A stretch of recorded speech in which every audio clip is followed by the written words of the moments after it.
What is up, everybody? It is Thursday night. Kick your shoes off, grab something cold or warm to drink. We're chatting fishing. So, welcome to Dock Talk.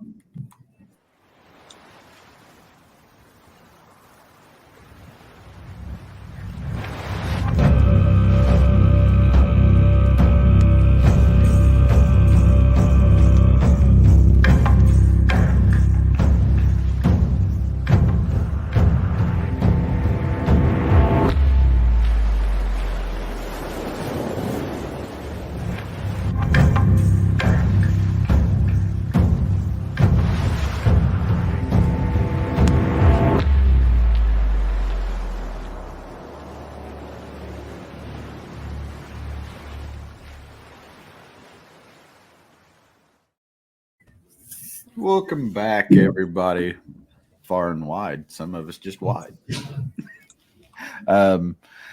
Got our esteemed panel for the night. We'll go around the room, let you guys reintroduce yourself to those who may not have watched the Dock Talk before. So we'll start with Mr. Russell in the top corner there. And tell us about yourself, where you hail from, and what kind of boat you're fishing in.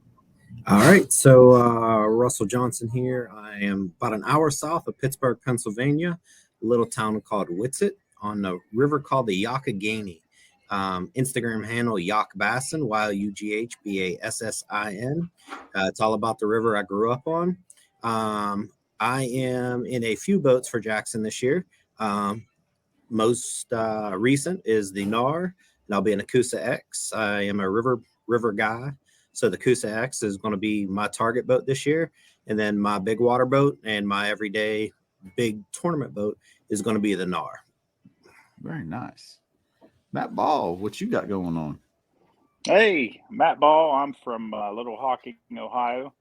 I'm about a little less than 2 hours southwest of my buddy Russell there. And I'm on the Ohio River, which is not nearly as exciting as the Youghiogheny River.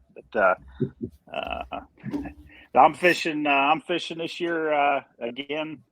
All my tournament, most of my tournaments will be taken out of the Neewer with a torpedo power, and I'm also going to be using that new Coosa X as much as anywhere I can. So, looking forward to putting some time in that boat here as soon as the weather breaks. So, yep, for sure. Now, here's the big question: New year, new boats. What color you guys get this year? Well, I've got the yellow jacket coming in the X. So, and I didn't do a new boat this year for it takes so long to get my tournament boat set and ready that you know, and there's no need. So that Neewer is laid out just like I like it. So. And that Aurora color is a pretty color. Yeah. So. I like that color. So, you, Russell? My Neewer is going to be Tiger Shark, and my Coosa X is still up in the air. We're frozen up here, so really haven't gave that too much thought. That boat's going to be a throw and go boat for me, so it's not going to be a lot of rigging. My Neewer set up exactly the way I need it. I'm super comfortable in it. So there's no reason for me to change anything. Jackson has been doing a little inline changes with the boat, adding stiffeners for the floor. So there's nothing that I need to, since I have last year's boat, we just added the floor stiffeners, and it's just like 2023 is coming off the line. Yep. And I'm going double ply, so I'll be double blue. Happy about that. Back in blue. Got rid of that whole red boat thing. I'm not a fan of Team Red Boat. I was on it for a little bit. Wasn't my jam. Me and the red boat did not get along. So everybody, I mean, what's on the docket for you guys? I mean, tournament season's getting ready to start for a lot of people. Everybody floods down south this time of year, as a lot of people know, and it's, the kickoff for many, many things. So what are you guys looking at to kick this year off, kind of like where you're going to be fishing and what you're going to be doing? I'm going to go back to running and gunning. My business is taking a lot of my time, so I really haven't currently made a schedule. There's things on there that are bucket list fisheries that I want to go to. And I'm going to attack those as if I got the weekend or a couple days to shoot down and go. Knowing the boats are rigged, it's going down and just getting on the water. So I haven't made a schedule, but I'm also going to take time to start fishing with some other local guys and bringing the friendship back close to smaller tournaments. Very good. Very good. How about you, Matt Ball? Yeah, I'm going to be kicking it off. My first event will be the Hobie Harris Chain in Florida, third week of February, I think. I had planned to head to Florida this coming weekend, but just all the different things I've got out there this year, I decided to. It just wasn't working out. I needed to take this weekend to keep getting ready. It's been a crazy, but I've got quite a few events. I'm going to fish right now. I'm going to fish probably 4, maybe 5 of the Hobie events, about 3 of the Bassmaster events. I'm also fishing the Classic down in at Chick, and going to hit all the KBF events that I can in between. So that's my plan. And then I'm a big part of, supporting Mountain State kayak anglers, West Virginia kayak anglers, Southern West Virginia kayak anglers. All 3 of those West Virginia clubs have been something that I've really enjoyed, and over the last few years, ever since I started. So it is truly the most fun, overall fun that I have throughout the years fishing the local events. So, and they've got some good schedules. The 3 clubs in West Virginia, you can pretty much fish a tournament any weekend you want now. So, and they're all run very well. Hats off to the guys that are running all 3 of the clubs now. They work together really well, and I'm really proud of how they've kind of gotten together and they're still their own thing, but they work together and they don't step on each other, and they support each other. It's awesome. It really is. Right. Now, Russell brought up something pretty good today, and I'm going to kind of spin this way just a little bit. We've been cooped up all winter, all 3 of us, and many people around the country as fishermen. Deer season's over. We've had Christmas. We're in dead middle of January. It's cold. We're tired of being cold. Yeah. But we really look forward, I think, once boat show season and those first tournaments of the year start rolling around. It's all about getting out and seeing your buddies. Oh, yeah. When we talk about kayak fishing, I think, and Matt, I know you do a lot of fellowship with the different anglers as you travel around, and Russell, same with you. You've got a lot of different things going on. What does that mean? Let's rephrase that. What does it mean, the friendships that have come from the sport of kayak fishing? I mean, how has that impacted your guys' life? I'll let you start. Go ahead. Okay, I will start. First of all, the guy in the upper right-hand corner here, the fact that he is one of my dear friends, a brother, and someone that I lean on for just about anything. I know I can call him. That friendship, him and I would not probably even know each other if it hadn't been for this sport. And Russell and I have traveled across the country together, and we met doing this on the local scene. I consider him a true friend that forever. So that's the kind of thing that you find in this. I mean, if I look around the country, I can probably name someone that I consider a dear friend in just about any state you want to name right now through this sport. Now that's the national side of it. But like I was talking with Russell, I've got dear friends in the state that are literally close to home. I travel with them, and me and Russell have traveled a lot together. We love to travel together when we have time, but we're both busy with families, and a lot of times that doesn't work out. But some of my most fond travel memories have been with someone like Russell. and we do pretty darn good when we fish tournaments together. You get us together and to break down some water, we do pretty good. So, well, and you're well fed too if you're hanging out with Russell. Yes. I'll tell you what, I say that, but this is something that people don't realize. We hardly even take time to eat when we're traveling. I mean, that's a fact. I mean, we eat, but it is just like you go into another gear, and it's not like you're making yourself miserable. It's just you're driven to figure what little time you have to figure it out. Mm-hmm. You just don't take that time, and then when you finally get off the water or it's dark, you're literally rigging stuff and ready to go to bed so you can get up early the next day and build on what you figured out the day before, especially pre-fishing and then tournament. We usually sneak in a few good meals here and there, though.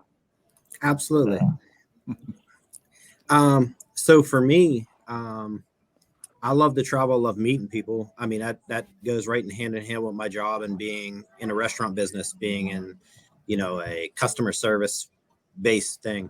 But like with Matt, there's been a few guys that I've traveled with, and me and Matt travel a lot.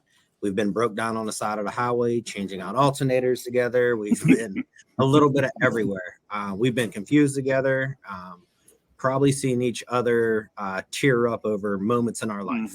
And, to hear Matt, both of, he's got some weddings coming up. Those are monumental things that I kind of look up for him, because he's a little bit further with his family than I am with mine. I got 2 little girls, and he's got 1 girl and some boys that are leaving the house, and I can't fathom that yet. But I know there's somebody that is going to guide me in the right direction in my thoughts and stuff like that. Matt is definitely on the fellowship of whatever I need to talk about, whatever I need to lean in and do. Hold on. Somebody wants to say hi. Hey. Hey. Whatever somebody wants to talk about, good, bad, or indifferent. You meet those people that we depend on. I might not have seen Matt in the last 6 months, but I know when I see him, I'm going to tell him to his face, I love you. And I want to give him a hug, because we've built that bond that these little plastic boats will never change. That's what brought us together. And I sent you a picture about one of the first times that I seen Matt. And since then, he laughs. I know what picture this is. What I couldn't get over was how young you guys looked. That was a while ago. It was a while ago. But that was, what they call the mud hole down there in West Virginia. That's where so many friendships that started on the banks of, whether it be a lake, a river, the ocean, a creek, that are unbreakable, because we have that general thing that brings us together. And it often takes us further than fishing. And that's what it's done with me and a whole bunch of guys. There's people I consider friends, and there's people I consider family. And, Matt fits that family category for me. Absolutely. So when we talk about, Matt talked about the local level just a little bit here, what are some of the things, Russell? I know you're talking, with the restaurant and everything, you're going to be fishing a lot more local stuff, running and gunning, and Matt, you'll be doing the same with the usual clubs that you like to fish with. What are some of the things that you, from your experience in travels, that you're able to take back to these guys that are, fishing at the local level, having a good time? How do you continue to build that environment with the experience that you guys have had over these years? So with that, I think you can travel and still fish at a local level. So I fished, the clubs Matt mentioned down in West Virginia, but traveling from Pennsylvania. So I fished a full year of the Mountain State Kayak Anglers, and it was support, because it was travel. Every event was 3+, 4+ hours from me. Nights in a van, nights in a car, people lending couches, or wherever else, sharing campgrounds, or here's the little hideaway spot next to the lake to sleep in. So to tell people, some of the events are getting expensive because the sport's growing and making it more elite on certain ends. But to travel, there's nothing wrong with reaching out to somebody fishes in Ohio and you want to go travel and fish Ohio. You can still fish at grassroots, very basic, very personal events. But once you take a chance on one of these bigger events, it's the same thing, just a little bit higher stake, which are just not financially capable for some people. Yeah, that's very good. Gene asked to see the picture. So I'm gonna pause your thoughts for just a second, Matt. I'm gonna throw the picture up here. Here we go. Slides. You have no slides. Add from your computer. Upload files. I wasn't ready. This is like the first time that I've tried to pull this off here. Let's see. Upload. We're just gonna present, share screen. I'm pretty sure my dad took this picture. Is that correct? It was either your dad or Coy, and I can't remember which one it was. Yeah. All right, here we go. There you go, Miss Jean. That is the photo. You got to zoom in to look at the look of disgust on my face after I just fished that bank.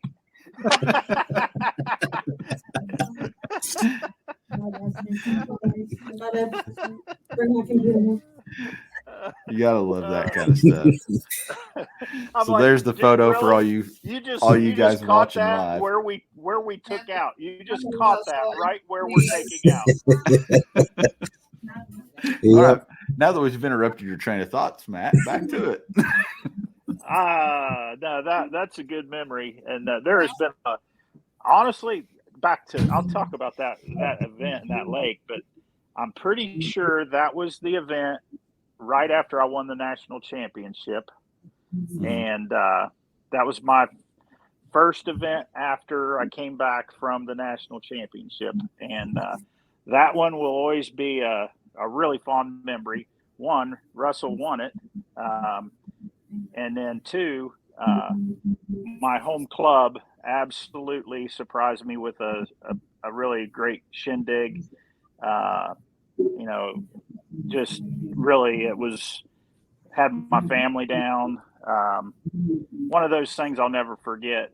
So there's a lot of really cool memories anytime I go to that lake and see that picture. So that was, I think that was pre-fishing though. That was pre-fishing. That was the day before the tournament. Then, I got a few more lake at the next day. Yeah, you did. But no, back to the thing I say about the local events. I would never, ever in a million years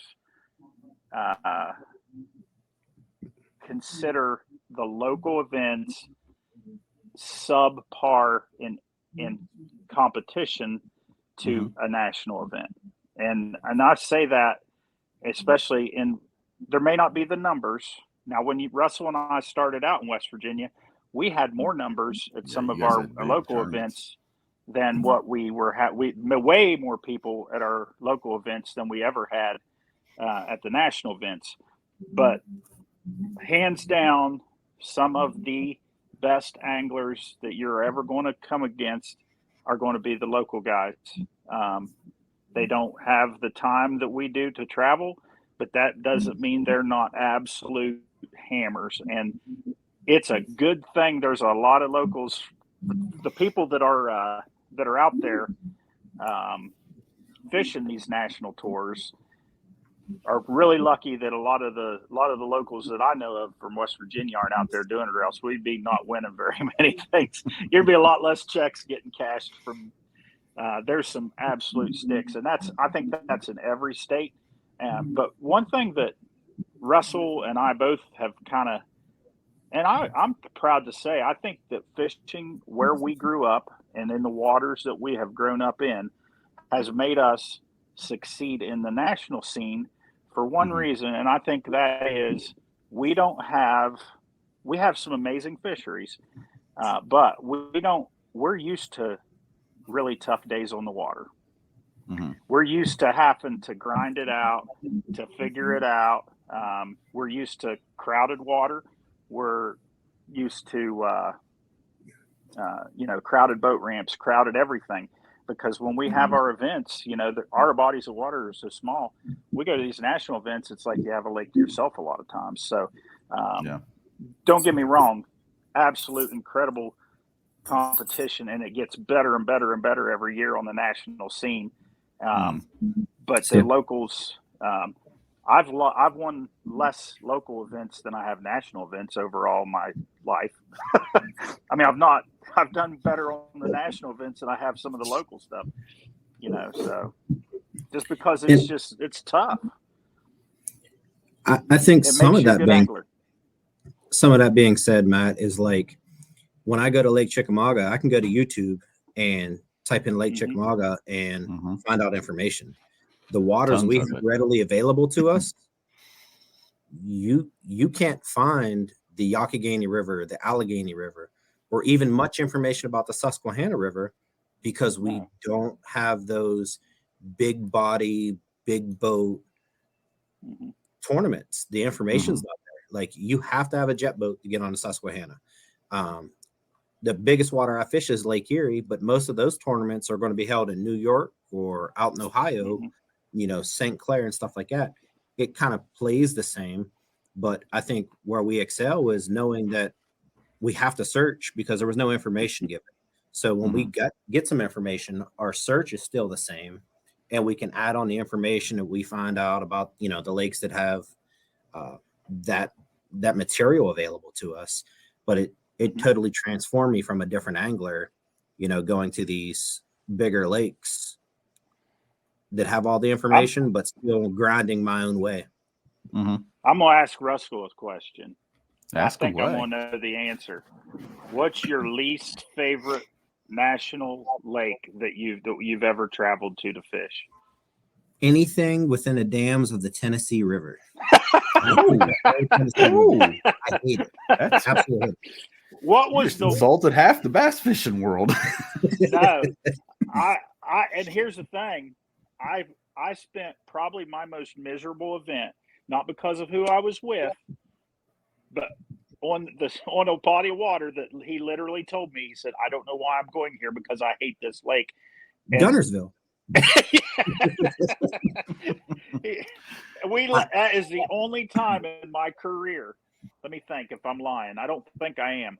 I think it's the only time in my entire fishing tournament career that I did not stay the entire event. We had such a bad first day. My truck broke down the day before the tournament. Oh man! The fan clutch locked up. It sounded like I was driving a freight train the whole time, and I think we literally caught one fish, and we was like, "Let's go home."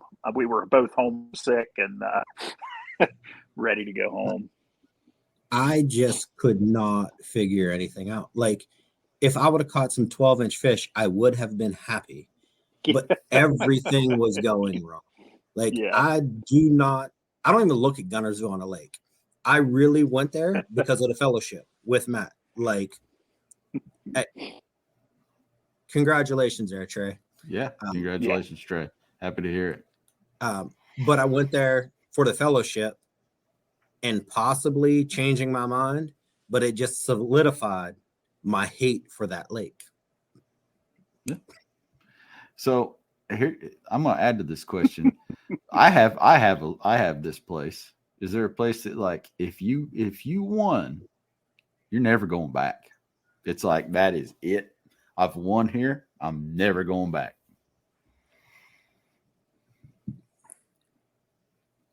I can't say that. That's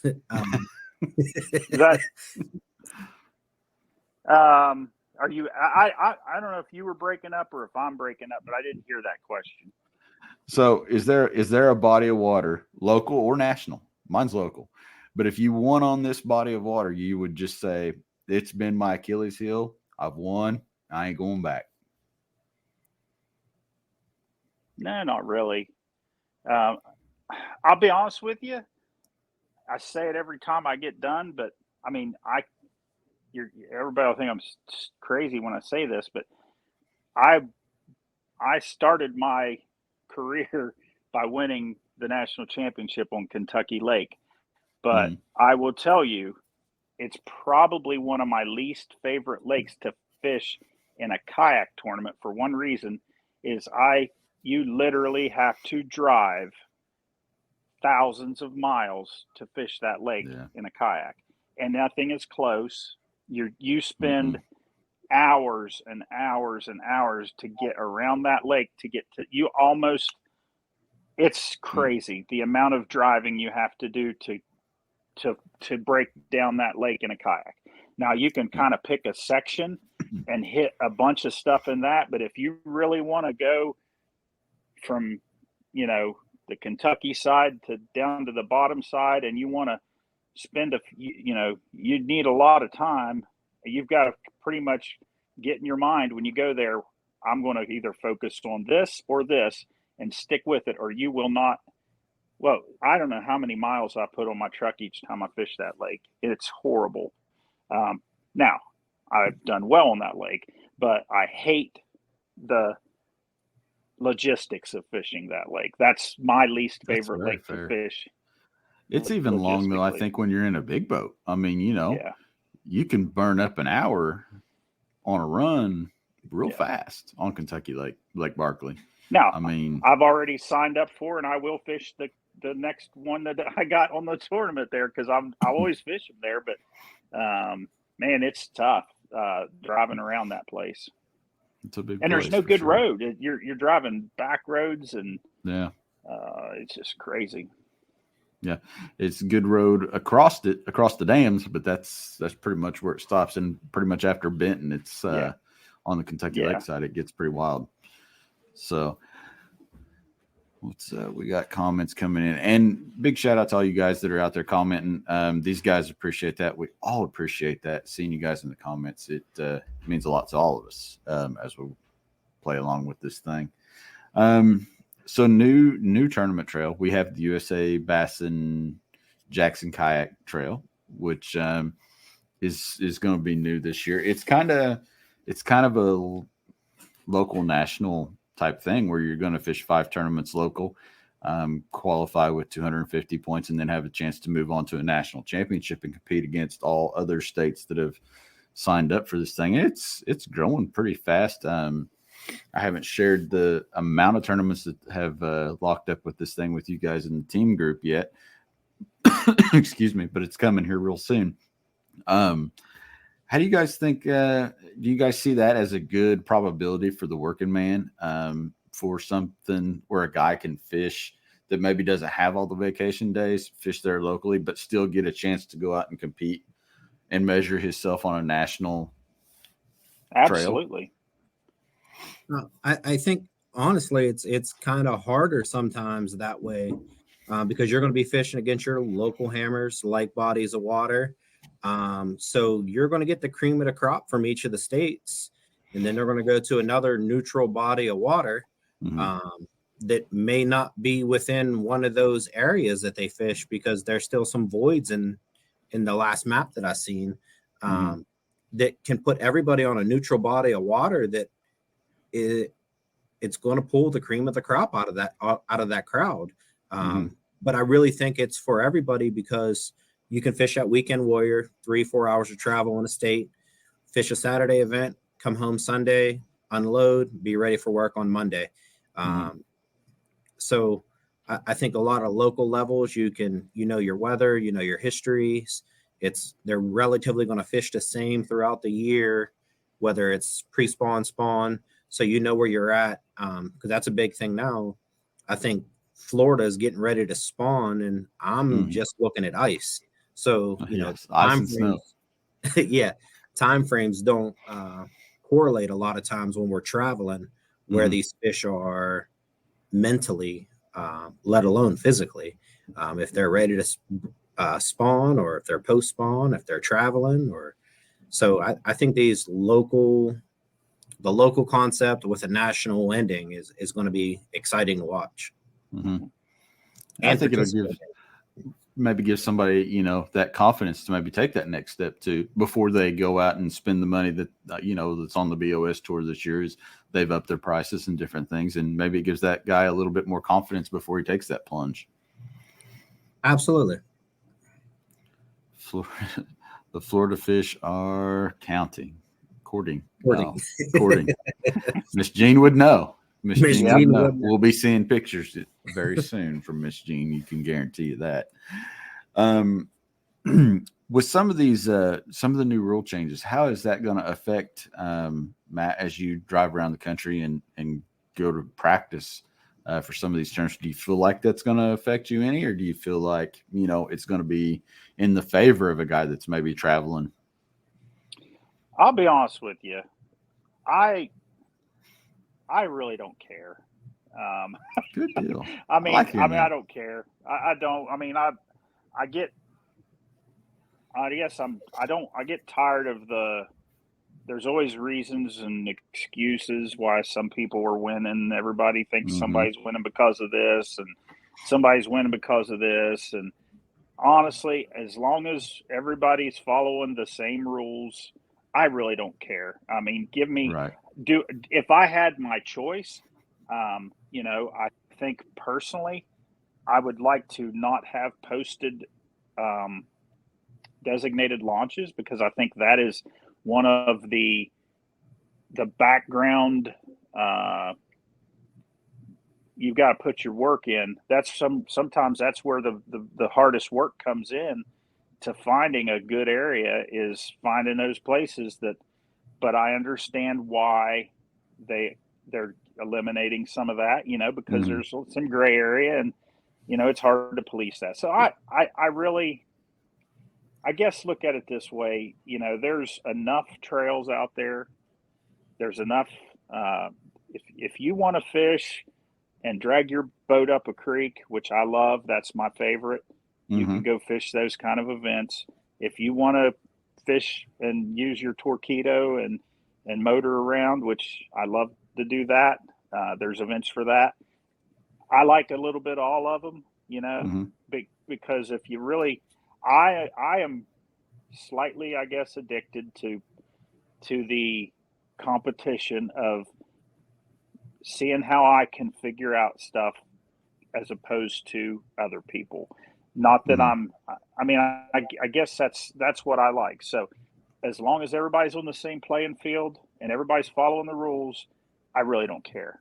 I guess I don't know if that makes any sense. So it makes absolute sense. I am literally, I actually have pretty much, from the end of the season until now, I've pretty much did a cleansing of social media, paying attention during all that. Good because for you, man.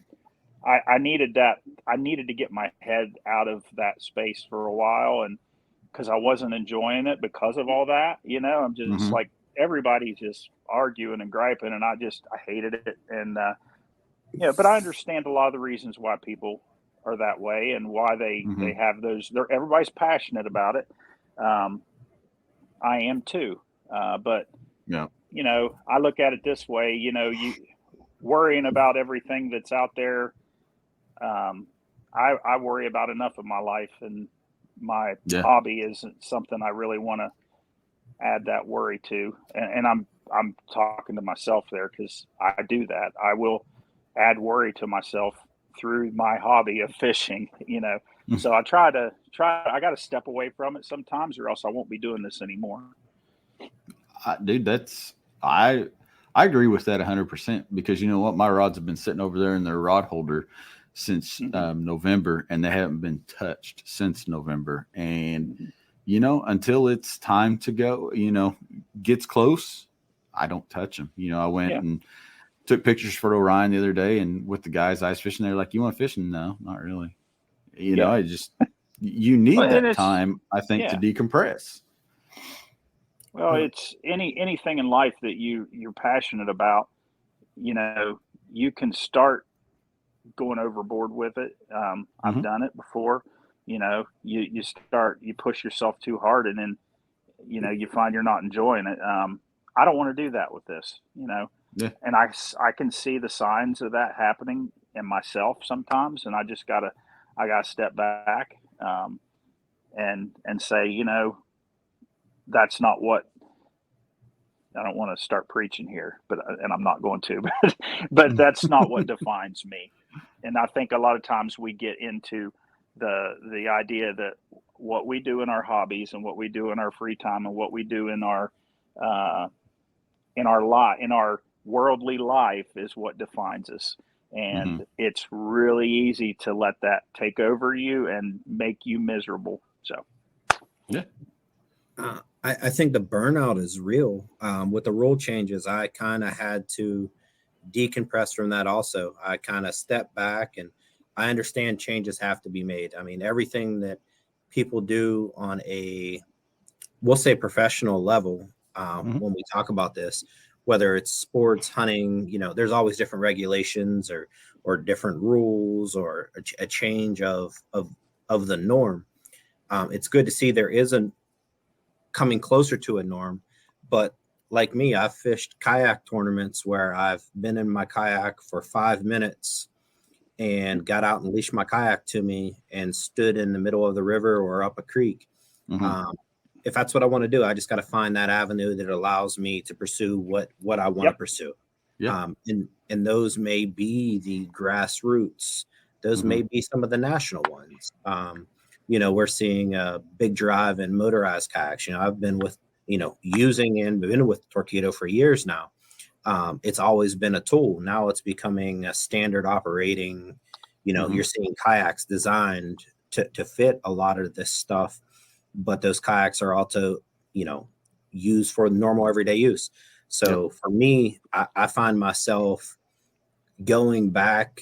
I have a lot of support when I travel, but coming back home and just getting on the water at a local event, even if it's only for a couple hours, because I can go fish a local event and still be back here and leave the event early and come back and work the restaurant. So those are my decompression modes that I really don't have to worry about rules, because I'm not out there to win the tournament. I'm out there for the fellowship. I saw one of the comments you put up earlier. Like, I absolutely love being on the water with Phil. As much as he says I mentor them, they mentor me. I mean, I don't see, I see a drive in myself, and I can see the spiral out of the burnout, but watching, my local guys and the guys I fish with here, it's reviving, but it's reviving because I know that's the passion I had when I was fishing local, and I'm just fortunate enough to fish on the national trail side of things. But coming home, I say, whether it's in West Virginia, Ohio, I fished so many local trails, whether it was Kayak Fishing Ohio, whether it was MSKA. Pennsylvania has Kayak Anglers, which is spread out through Ohio. They're well over 300 members with 5 different chapters. I can fish every weekend in Pennsylvania within 5 hours of my house. Now I'm in a corner of Pennsylvania, so getting over to the other side of the state, but even within 3 hours, there's probably a tournament every day on a weekend that I can find. So that's the reset button for me, is fishing that local water. And it's not chasing a trophy fish or the bucket list fishery, but I consider some of the fisheries we have here bucket list. So, now talking about getting back home, fishing local water, and I know this is important for both of you because I've seen the pictures. How much do you enjoy, and I know I enjoy it, just grabbing a couple rods sometimes, headed to the small water, and just dragging your boat around with family? Matt, I know you take your kids out a lot, and you guys will hit the creeks at Russell.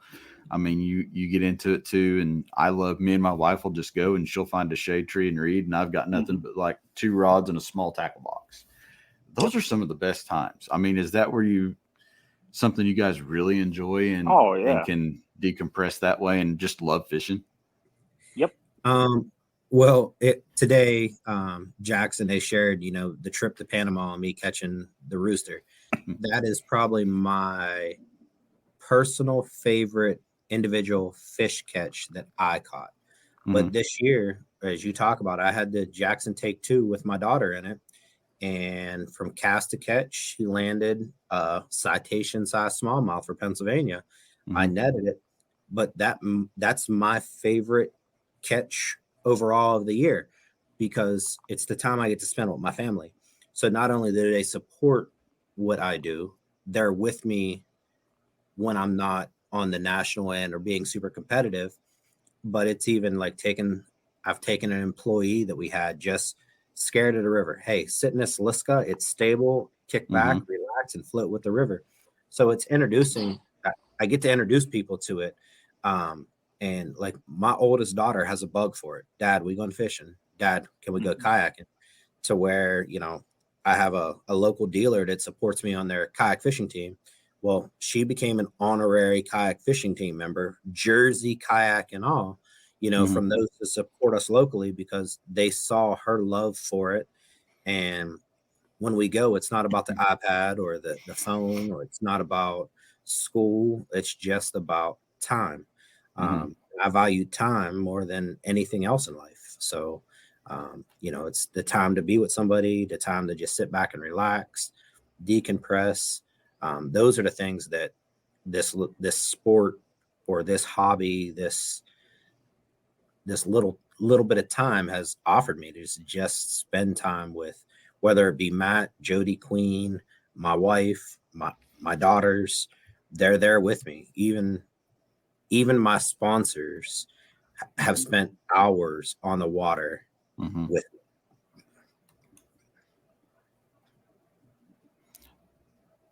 Absolutely.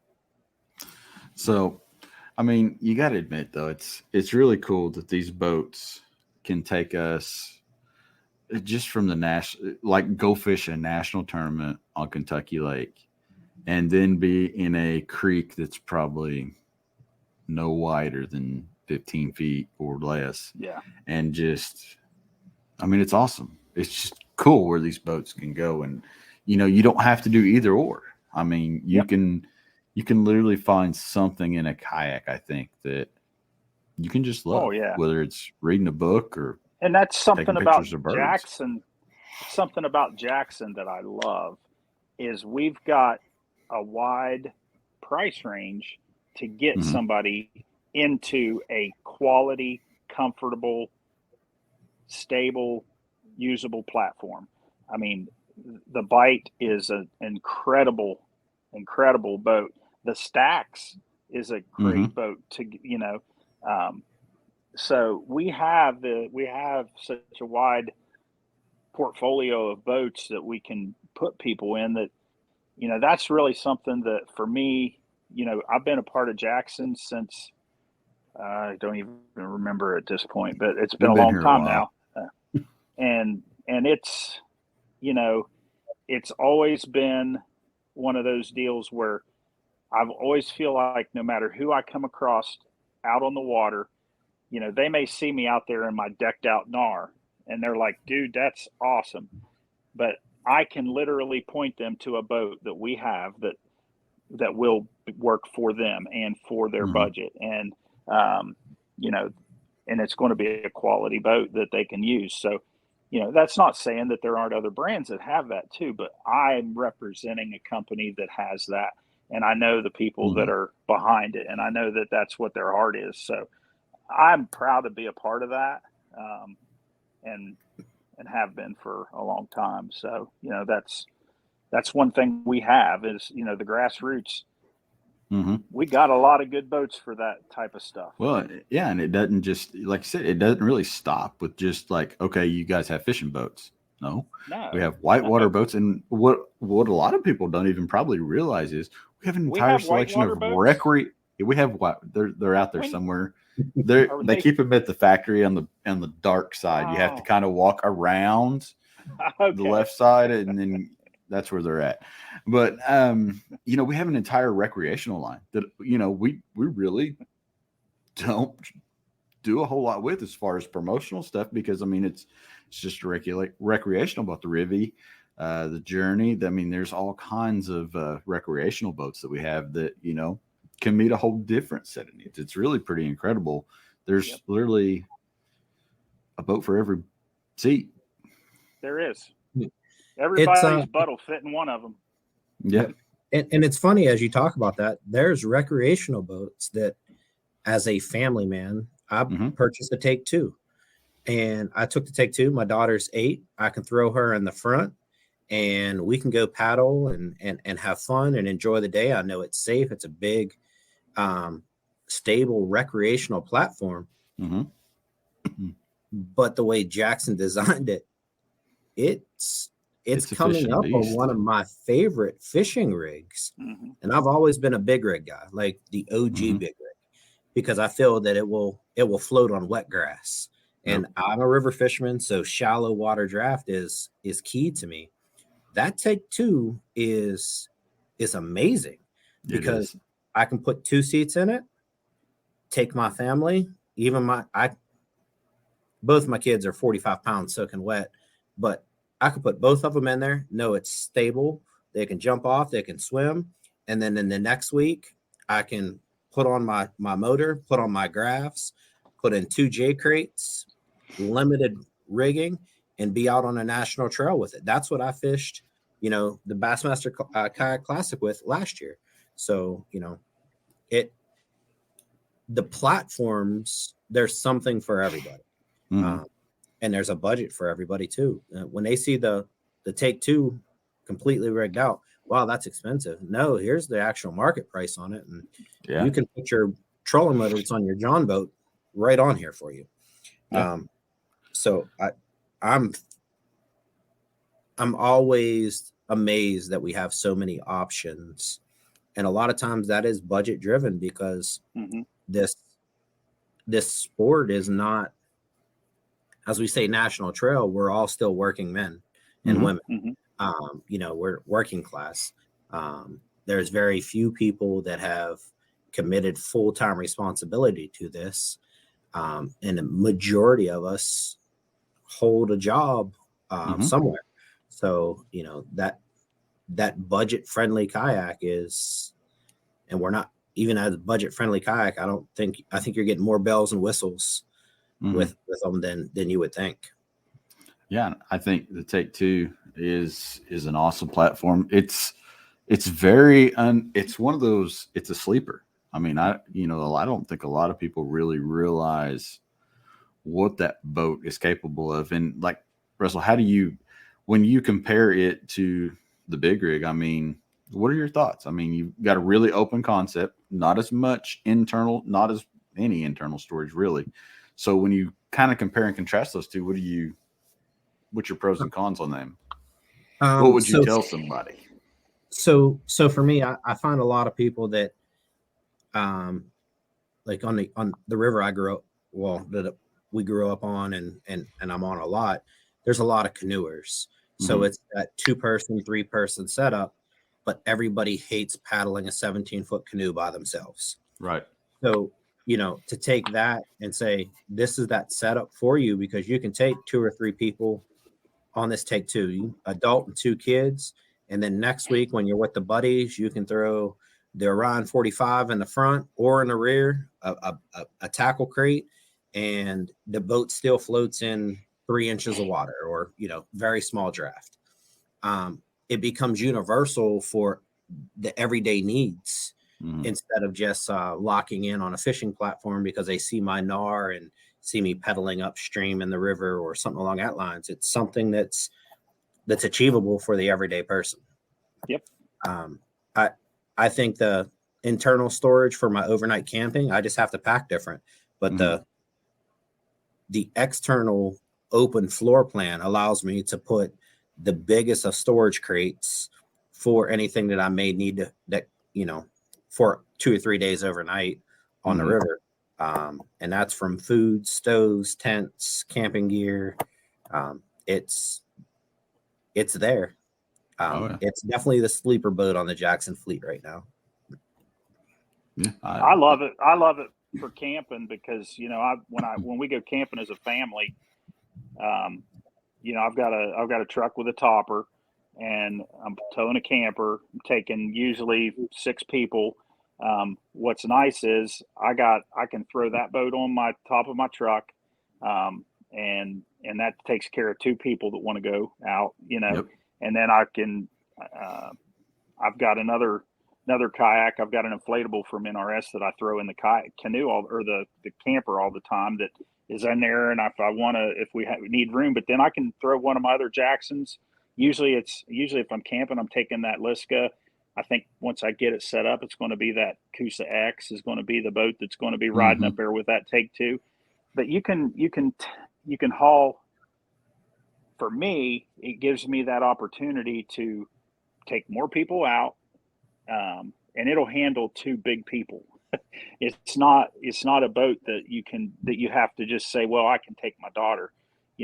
Me and any of you 2 can get in it and then have a good day out on the water. So, and Russell and I both are probably some of the worst that you'll ever see as far as taking too much crap when we go fishing. And I really don't apologize for it. I enjoy all that stuff with me just because I like to have it with me, but I got that ability in that boat. It'll haul it, it's just your choice. So now, my kids love it when they get their friends, they grab that Take 2 and take off, 2 paddles, 2 life jackets, and they're having fun. They're swimming off of it. They have fun in it. Now, here's the real question, because you've both said it, and I still have to in storage here at the house. The Liska. I'm going to get like a Liska bell for Dock Talk, because every episode the Liska comes up, and every time somebody says Liska, I'm going to ring that bell. Do you feel like when you look at the Coosa X, like I've looked at the Coosa X, do you feel like, that could fade the love for the Liska? It's a hard question, because it looks good. I mean, topo views, it's just like,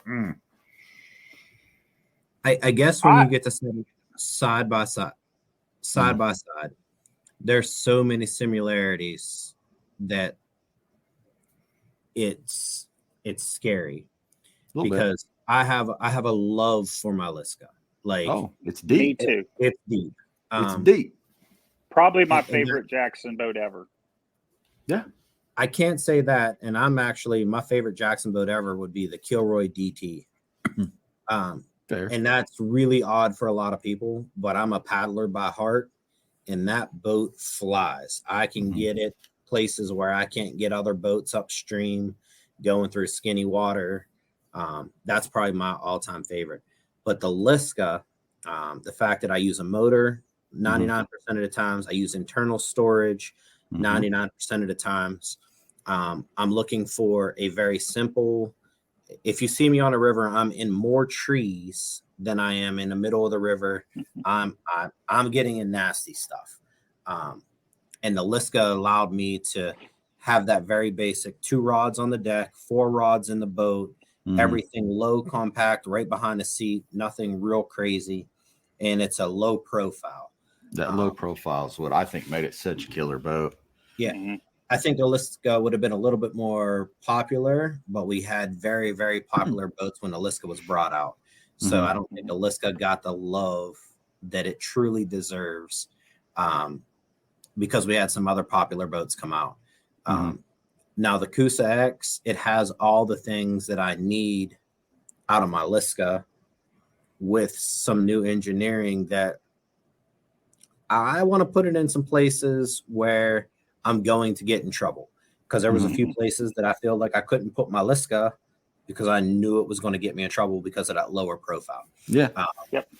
So I think it's going to replace it. I know where you're talking about. Yes. I do stupid stuff. And it's not stupid. It's just what I'm comfortable with. I'm a river rat. Born a river rat, and I will be a river rat for the rest of my life. Me too. And those situations are when you get comfortable in a boat. I was never comfortable in a mayfly for a river, but I know guys that love the mayfly for the river. But the Liska was special, and I think this Coosa X is, the way the hull's designed, is going to give me a few things. Knowing Jameson isn't too much smaller than me, and watching that bow rise come through some of this white water, shoot out of the water is the best way to describe it. That ensures me that, Jameson's 220, I'm 270. that 50 pounds isn't going to matter. Not 50 on that pounds boat. 50 pounds in a Liska mattered a little bit. So I'm excited to get it. The Liska almost had like a hybrid paddleboard feel to it a little bit for people that haven't been on it. I mean, it wasn't a paddleboard, but it was like riding this line somewhere between paddleboard and kayak, I think is the best way to describe that profile. Because you always felt like you were on top of it really well. Yeah. I think the other thing with the Liska I liked was where the floor, it wasn't a wet rod, but when I stood, I felt like my feet were at water level.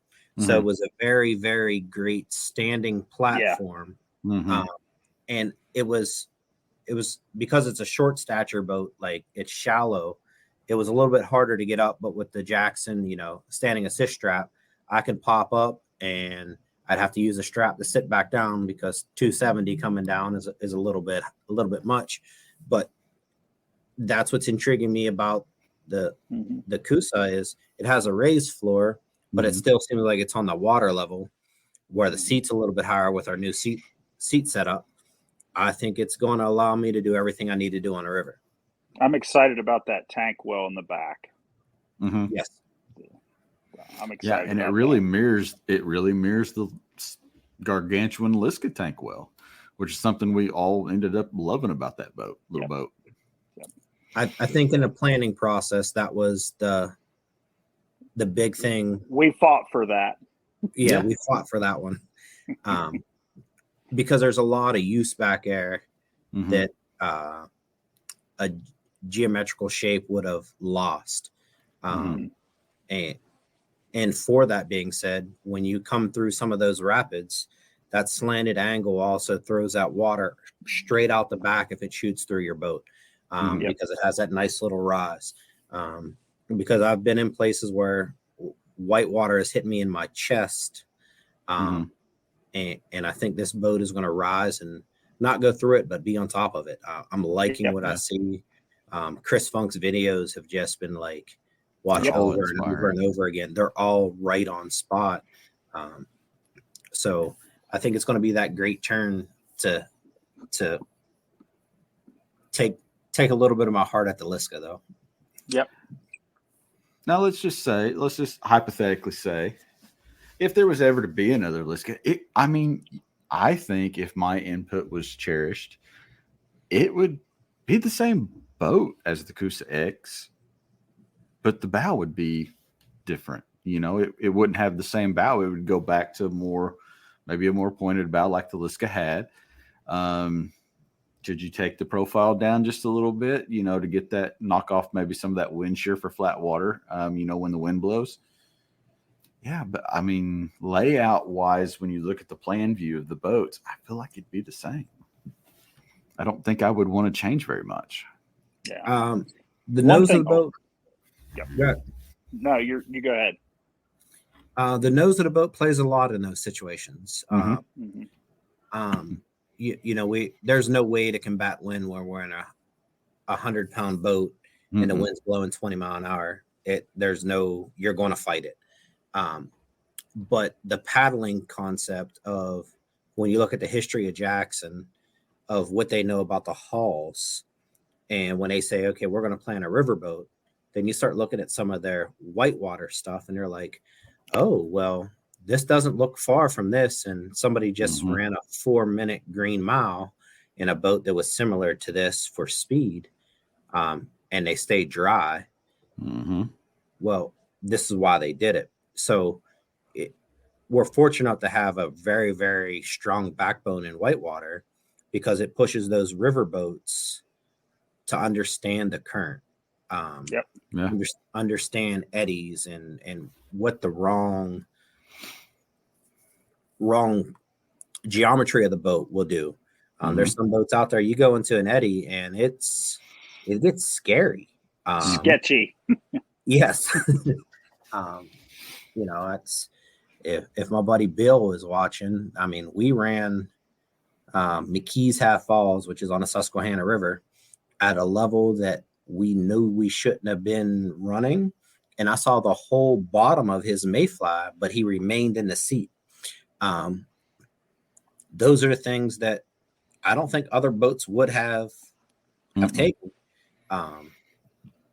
very well. I can't name too many other brand boats that, as I'm watching water go in one side of his boat and come out the other, and then see every scupper on the bottom of the Mayfly, every scupper on the bottom of the Mayfly while I'm next to him, and him come out of it. Those are testaments to what they're building these boats for. Yeah, you've seen every scupper on the bottom of my big rig FD too, though. But that was in a different situation. Is that when you were Supermaning back and? Yeah. We won't talk about that one. I will never forget that one either. So no, never in a million years. No, I think. Hey, one thing I want to say. Okay, go ahead. Real quick, we're talking about our love for different Jackson boats, and this is awesome. But I have a renewed love after we got the new flex drive. When I put that flex drive in my Bite FD, I have a whole new appreciation for that boat. Made it one of it. Now, if I'm fishing an event where I have to use my pedals and it's in moving water, that boat's going. That boat is awesome. It crawls upstream. Yes, it's crazy. It's just that drive is awesome. I love our drive now. Yeah, the new drive, especially river fishing, being able to run shallow, deep. It's instantaneous response, whether it's forward or reverse, whether you're going down and you come across a sandbar, it pops up out of the way. I mean, there's rivers out there that you might be in a sandbar 1 minute and then come up on some eelgrass. I don't have to worry about too many things. I reach down, clear my prop, float through the eelgrass, put it back down, and go about my way. But putting it on that Bite, that made that thing a little rocky. Yeah, it definitely woke that boat up. Now, I think, talking about the new drive, it takes me back to, the first time I sat in the NAR with the new drive, with nothing else in the NAR but my own body. And I took the first few pedals and literally felt the bow just lift. And you could tell that drive had so much more torque and was so much faster. And you were looking at a completely different animal. I mean, just right out of the gate. Did you guys have an experience like that as well? Yeah, we were together. We were together. And being together, like both of us just looked at each other and was like, whoa. Like he went off. Yeah, this is exactly what we wanted. And I'm talking the first time, very limited gear in the boat, an unknown body of water. Conditions weren't great. Horrible conditions. Yeah, it's but when you get in it and took the first couple pedals, it was like I looked at him and he looked at me and we just smiled and we knew that was it. It was instant, man. Yeah. And that's what he went doing donuts to the left. I went doing donuts to the right and playing with the steering. And like it all came together because me and Matt during those 6, 7, 8, 13-hour drives, we'll sit there and talk about, man, I really wish. I wish we had this. We had this. Yeah. And that wish list was crossed off in these boats that we have now. Yeah. Like the Coosa X, the wish list of the things that we wanted out of a riverboat, it's on that boat. What we wanted out of the NAR, what we wanted out of the pedal drive, it's right there. So I think it's a good response of the team that we have at Jackson. And that team is compiled of every different style angler, from fly fishermen to saltwater fishermen to big body water to creek fishermen. But the backbone of it is the performance of the boat. So they're learning how to put the performance on the bottom and what we want on the top. And it's molding something amazing. Yeah. And I think you're starting to, when you go back and you look at the group pages, you're starting to see it. People are chiming in and they're going, I didn't know this drive is amazing. you guys have knocked this one out of the park. Seeing a lot of posts about the NAR here lately. It's just like this boat's amazing. You're seeing a lot of people there at the end of the year. We ran the 15-25% off sales, and a lot of people picked it up, and they're just like, oh my gosh, this boat's awesome. And then the Coosa X here, as spring comes into the fold, people are going to be talking. I mean, those river guys, they're going to give it a chance. They're going to get in it, take it for a spin, and it's going to create its next version of the Coosa legacy. Yep. That's exactly what it's going to create. But it's funny, you have the standard drives, the workhorses that we weren't in the runnings with.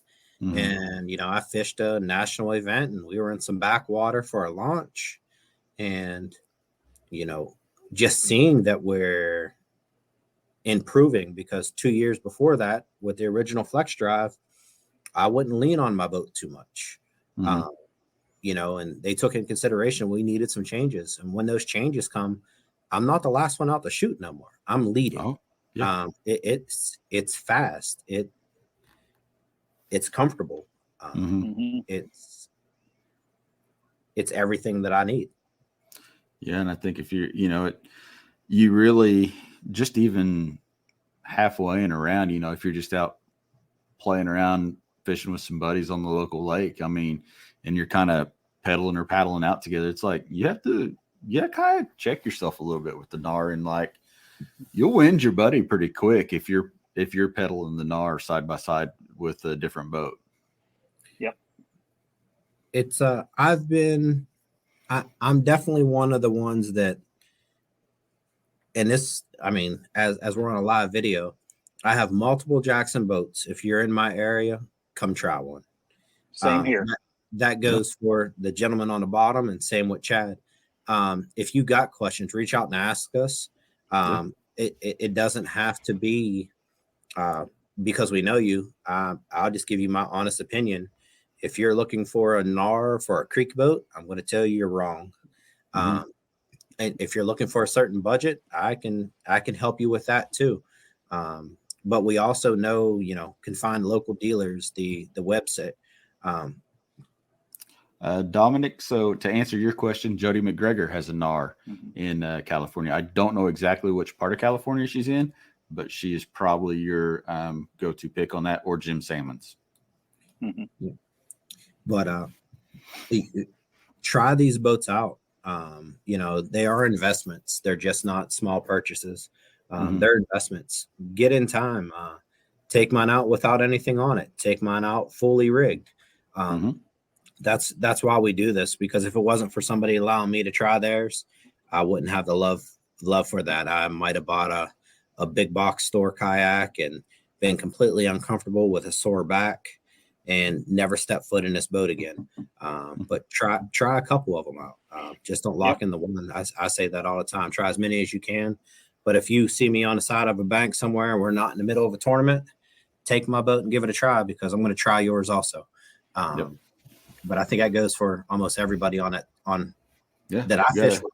Any of us that you see, and especially us factory team guys, if you ever are in our area and want to try out a boat, most of us have plenty to let you try. We would be glad to got a whole garage I loan out anytime, anybody. We save them. The only time I don't store them. I am picky with my tournament rig because I'm usually traveling with it. But other than that, you can use it, but I usually won't let you take it. If you guys are in our area too, and you never been in a kayak, and you want to try it out, a lot of us fish local tournaments, have multiple boats. We all have kind of the same rules, and there are rules in a kayak thing. If you're going to be in a boat, you're going to have a life jacket on. We're gonna talk about the safety aspect of it. Not that we blow over it, but a lot of us are very, very passionate about safety. I'm one of the guys that I will fish year round up here if the water's open. But if you want to fish a tournament locally, you can come grab one of my boats. I'll give one to you. Just bring it back. But try it out and enjoy yourself. Question from the crowd, Dominic Joanne, PA 14 with the 1103 or 1103 versus the NAR with the 1103. What do you guys think? They're very speed-wise. similar speed-wise. I fish a lot with I fish with a lot of my people I fish with in these tournaments are using an 1103 with a Torpedo or with the Hobie 360 PA14. They're neck and neck as far as with the Torpedo. Both are, I'd say honestly, the NAR is even easier to rig than any boat I've ever rigged with a motor. So, and then pedal to pedal, I would say drive to drive, the NAR is a little slightly faster. Yeah, just faster. So I'm going to look at it from a different aspect. So the PA14 plain Jane and the NAR plain Jane, a lot of very similar features, a lot of features that may be water dependent of what you're fishing. But when you come up to the riggability of it, there's more products out there that I can rig on my NAR than I can on a PA14. And I'm speaking from experience because I ran a PA14 for a while just to make sure that I can safely compare the two, because that is a very common question. And I prefer my NAR over my PA14. And simply because where we fish a lot of weeds, I just feel that it handles in situations better for me. And I feel more stable in it. And when I say that, I'm out on Lake Erie in 5 and 6 foot waves. So it's my big water boat. But as far as once you get them rigged, they're neck and neck speed wise. Minor things are going to be, if you watch any of Jeff Little's videos, changing where you put your weight and stuff like that, that can all get you tenths of miles an hour. But is it all day comfort that you're looking for sitting up on the front of the bow of your boat? I would say if you're looking for speed with the 1103, the Take 2. It does get 7 miles an hour. Well, and talking about weighing out your stuff, that was an exercise that I went through last year with my NAR and some different things. I really looked at everything I had, and I think if you want to maximize your performance in any of these kayaks, you could think about doing this. I think it's a great exercise personally. Having done it, go through and weigh everything in your crate, every rod, every reel, every battery that you have, weigh it, weigh your gear, just tenfold. You will be surprised what you will start to cut. You will be surprised about what you keep. And I guarantee you, no matter what kayak you are in, what brand, it doesn't matter. If you start moving weight around and distributing it and cutting the fat from it, you will be impressed. Don't matter what brand of boat you're in. If you get into the nuts and bolts and balance the thing, you will be impressed. And Matt, you're the perfect example because you spend a lot of time on your boats getting them right. Just like you said, you were keeping your NAR. You spent a lot of time on that NAR to make sure every aspect of that NAR was where you wanted it. Yep. So that is one thing I think we would all encourage you guys to do is really take some time in your setup and weigh it out. Yeah. I mean, you gotta realize these boats aren't tailor built for you, but you can tailor build them for you. Every one of these kayaks can be for you. You just have to tailor it around that. So, making sure the boat is customizable, making sure it fits your weight limits, making sure that it's not too heavy, not too light, that it fits your needs. That may take you from a NAR to another boat because it didn't fit your needs, because you can't lift the weight of the NAR consecutively day after day because you have back problems. But we have other stable, when you're looking at it for stability, but we have other stable boats in the stable here at Jackson that will fit those needs that are customizable to your needs.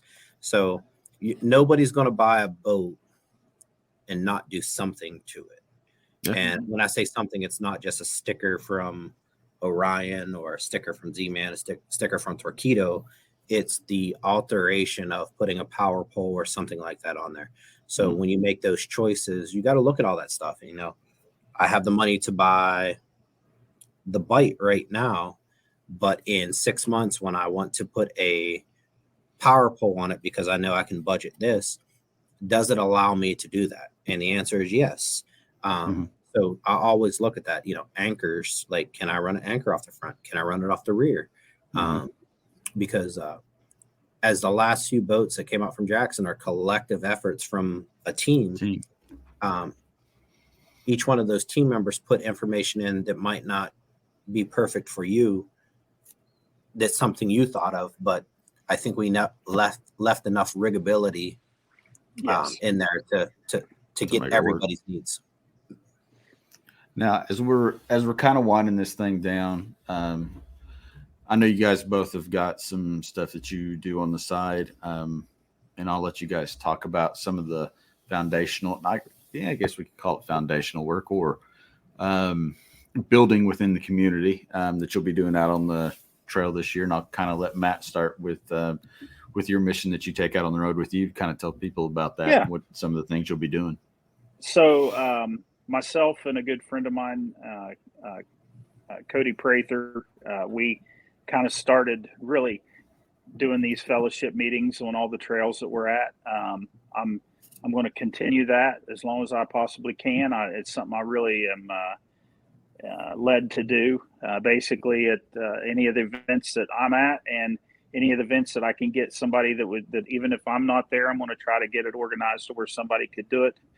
Just have a fellowship meeting where we do a little Bible study and just talk about life and just talk. It's a lot of fun. It doesn't. It's not deep. It's not.